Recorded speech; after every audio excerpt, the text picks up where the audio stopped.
या जिन लोगों से मेरा ताल्लुक़ है,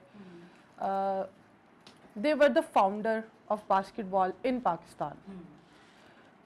सिटी बाड़ा पत्थर सियालकोट से बास्केटबॉल का आगाज़ हुआ।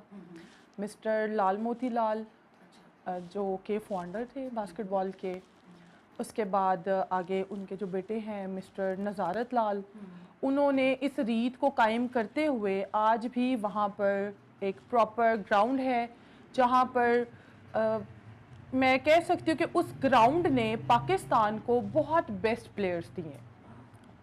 अगर मैं बात करूँ तो हमारे मसीही नौजवानों में एक मेजॉरिटी है जो वो पाकिस्तान वापडा की तरफ से, वो पाकिस्तान नेवी की तरफ से, वो पाकिस्तान पुलिस की तरफ से, वो हमारे खुदावंद के जलाल को रिप्रेजेंट कर रहे हैं और वो हमारी क्रिश्चियनिटी को रिप्रेजेंट कर रहे हैं वहाँ से। और बस